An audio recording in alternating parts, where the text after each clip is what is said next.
এ বাংলাদেশের মুসলমান, আজকে আমরা জাগিয়ে জাগিয়ে ঘুম পাড়ার কারণে এই বাংলাদেশে নাস্তিক মুরতাদ বেঈমানেরা ষড়যন্ত্র করতে করতে নতুন করে শিক্ষানীতি প্রণয়ন করার নাম দিয়ে বাংলার জমিনে যেই শিক্ষানীতি প্রণয়ন করা হয়েছে, এই শিক্ষা ব্যবস্থার ভেতরে তারা ইসলাম বিদ্বেষী যেই লেখাগুলো ঢুকে দিয়েছে, এটা যদি প্রতিষ্ঠিত হয়ে যায় আগামী 10 বছর পরে আপনার সন্তান আমার সন্তান এমনিতেই নাস্তিক হয়ে যাবে। আর একটু জোরে বলেন। আমার ভাইরা, আমি দায়িত্ব নিয়ে কথাগুলো বলতেছি।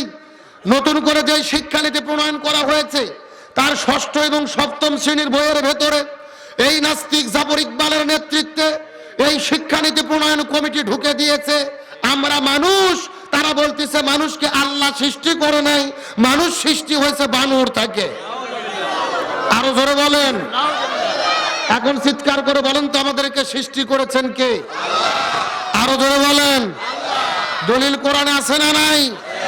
আল্লাহর কোরআন সূরা নিসার 1 নম্বর আয়াতের মধ্যে বলেন, ইয়া আইয়ুহান নাস তাকু রাব্বাকুম আল্লাযী খলাকাকুম মিন নাফসিন ওয়াহিদা ওয়া খলাকা মিনহা, ভয় করো যিনি তোমাদের পিতা হযরত আদম আলাইহিস সালামকে সৃষ্টি করেছে, তার থেকে তার স্ত্রী হাওয়াকে সৃষ্টি করেছে এবং তাদের দুজনের মাধ্যমে গোটা পৃথিবীর সমস্ত মানুষকে সৃষ্টি করেছে। এখান থেকে কি বোঝা গেল? আমাদেরকে সৃষ্টি করেছেন কে? আরো জোরে বলেন।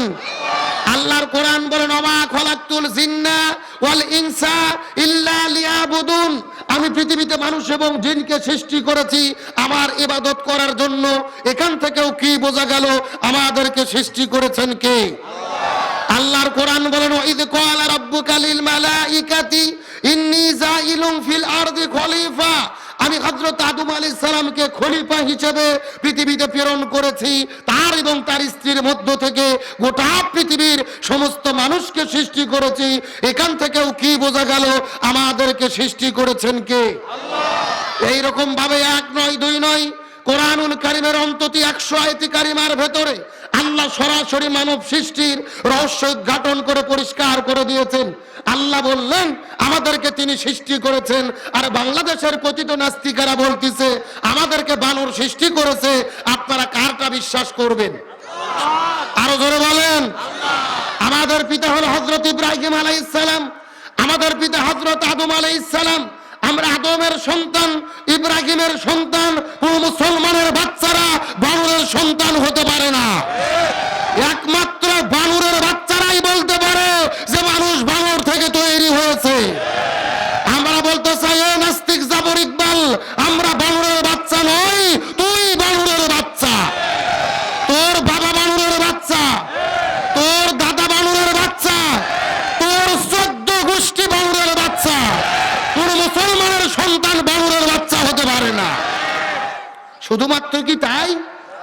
তারা 6ষ্ঠ 7ম শ্রেণীর বইয়ের মধ্যে ঢুকে দিয়েছে যে হযরতে আদম আলাইহিস সালাম থেকে শুরু করে হযরতে আবু বকর সিদ্দিক রাদিয়াল্লাহু তাআলা থেকে শুরু করে যত মুসলমান শাসক পৃথিবীতে এসেছে তারা সবাই ছিল উগ্রবাদী।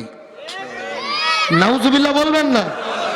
এবং তারা বলে দিয়েছেন যে পর্দা করার দরকার নেই, পর্দা করলেও চলে, না করলেও চলে। যেরকম নাউজুবিল্লাহ। 90% মুসলমানের দেশ। আমাদের দেশের বইয়ের মধ্যে থাকার কথা ছিল মসজিদের ছবি, বইয়ের মধ্যে থাকার কথা ছিল মাদ্রাসার ছবি, বইয়ের মধ্যে থাকার কথা ছিল রসুলের সবুজ গম্বুজের ছবি।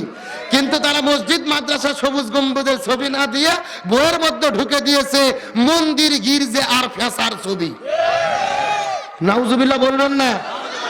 এখান থেকেই বোঝা যায় কাজ যা হয়েছে ভারতের দাদা বাবুদের ইশারাতেই হয়েছে। আরো জোরে বলেন।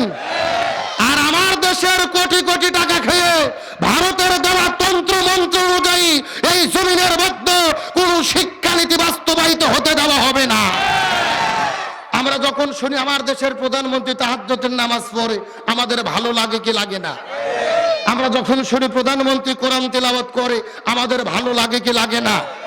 ওই দেশের প্রধানমন্ত্রীর কাছে আজকে ঠাকুরগাঁও থেকে হাজারো জনতানে উদ্যত আহ্বান করতে চাই, নাস্তিক মুরতাদ বেঈমানেরা যারা আমার দেশের কোটি কোটি টাকা খেয়ে, আমার দেশের ট্যাক্সের টাকা খেয়ে, সরকারের কোটি কোটি টাকা খেয়ে ষড়যন্ত্র করে ওই ডারউইনের হিন্দুত্ববাদী মতবাদ ওই বানরের মতবাদ, ইসলাম বিদ্বেষী মতবাদ শিক্ষার মধ্যে ঢুকে দিয়েছে। অনতি বিলম্বে তা কেটে সেটে বাদ দিয়ে আলেমদের পরামর্শ ক্রমে কোরআন সুন্নাহর আলোকে শিক্ষানীতি বাস্তবায়ন করতে হবে। এই মতের পক্ষে কারা কারা রাজি আছেন? দুটি হাত আল্লাহকে তুলে দেখা।